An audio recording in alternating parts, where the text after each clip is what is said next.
ଧ୍ୟାନ ପ୍ରାର୍ଥନା ଜୁନ୍ 1, 1914। ସର୍ବଜୟୀ ହେ ଦିବ୍ୟ ପ୍ରେମ ଶକ୍ତି, ଏ ବିଶ୍ୱର ତୁ ହିଁ ଏକଛତ୍ର ଅଧୀଶ୍ୱର। ତୁ ହିଁ ତାର ସ୍ରଷ୍ଟା, ତାର ତ୍ରାଣକର୍ତ୍ତା। ତୋରି କଲ୍ୟାଣରୁ ସେ ଉଠି ଆସିଛି ଆଦି ଅନ୍ଧକାରର ଗର୍ଭରୁ, ଆଉ ତୁ ହିଁ ତାକୁ ନେଇ ଚାଲିଛୁ ତାର ସନାତନ ଲକ୍ଷ୍ୟ ଦିଗରେ। ଏପରି କୌଣସି ତୁଚ୍ଛ ବସ୍ତୁ ନାହିଁ ଯାହା ଭିତରେ ମୁଁ ତୋତେ ଦୀପ୍ତିମାନ ହୋଇଥିବାର ଦେଖୁନାହିଁ।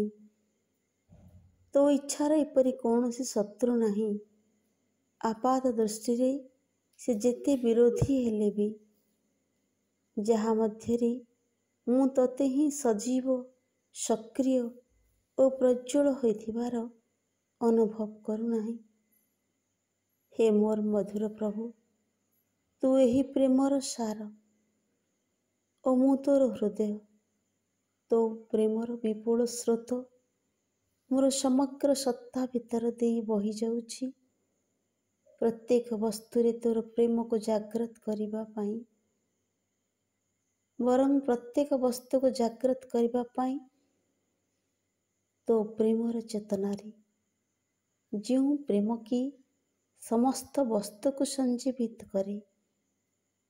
ଯେଉଁମାନେ ତୋତେ ଚିହ୍ନି ନାହାନ୍ତି, ଯେଉଁମାନେ ତୋତେ ଜାଣନ୍ତି ନାହିଁ, ଯେଉଁମାନେ ତୋର ଦିବ୍ୟ ମଧୁର ବିଧାନରୁ ମୁହଁ ଫେରାଇ ନିଅନ୍ତି, ମୁଁ ସେ ସମସ୍ତଙ୍କୁ ମୋର ପ୍ରେମର ବାହୁ ଭିତରେ ତୋଳି ନିଏ, ମୋର ପ୍ରେମର ହୃଦୟରେ ଆଶ୍ରୟ ଦିଏ ଏବଂ ସେମାନଙ୍କୁ ଉତ୍ସର୍ଗ କରେ ତୋର ଦିବ୍ୟ ତେଜ ପାଖରେ।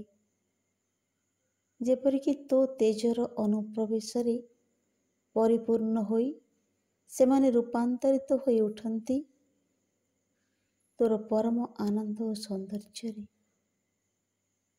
ହେ ପ୍ରେମରାଜ, ତୁ ସମସ୍ତଙ୍କ ଭିତରେ ପ୍ରବେଶ କର ଓ ସମସ୍ତଙ୍କୁ ଦିବ୍ୟ ରୂପ ପ୍ରଦାନ କର। ମା।